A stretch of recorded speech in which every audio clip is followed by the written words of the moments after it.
మీరు విన్నది నిజమే. ఆ సబ్బులు దాదాపు 110 ఏళ్ల క్రితం నుంచి తయారు చేస్తున్నారు. దేశంలో ఇదే అత్యంత పురాతన సబ్బు అనేది నిజం.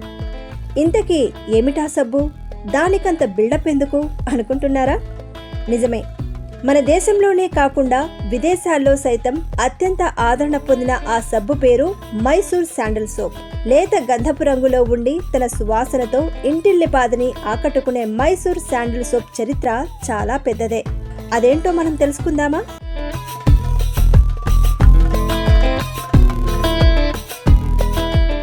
అయితే ముందుగా మా ఒక మాటను సబ్స్క్రైబ్ చేసుకోండి. అలాగే మీ ఫ్రెండ్స్కి షేర్ చేయండి. మీ అమూల్యమైన సలహాలు, సూచనలు కమెంట్ చేయండి. అసలు ఈ సబ్బు తయారీ వెనుక ఒక చిన్న కథ ఉంది. మన దేశంలో చందనం ఎక్కువగా లభించేది పశ్చిమ కనుమల్లో.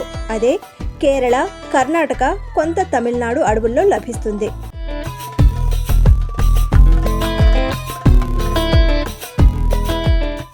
అయితే ప్రధానంగా కర్ణాటకలో గంధపు చెట్లు ఎక్కువ.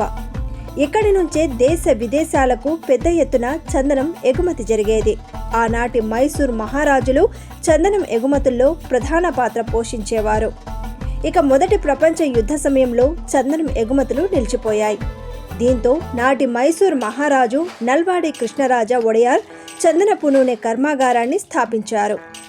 ఇందుకోసం ప్రఖ్యాత ఇంజనీర్ సార్ మోక్షగుండం విశ్వేశ్వరయ్యకు ఫ్యాక్టరీ నిర్మాణ బాధ్యతలు అప్పగించారు.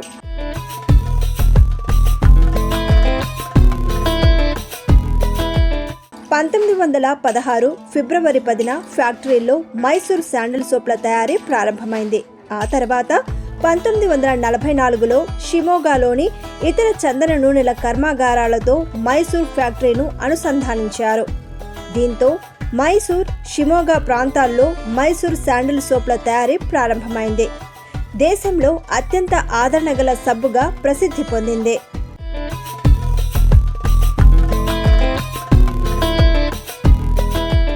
స్వాతంత్రం వచ్చిన తర్వాత కూడా ఈ కంపెనీ ఒడియార్ల ఆధీనంలో ఉండేదే.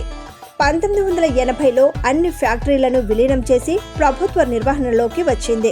ఆ తర్వాత కర్ణాటక సోప్స్ అండ్ డిటర్జెంట్ పేరుతో కన్నడ ప్రభుత్వం దీని నిర్వహణను చూస్తోంది.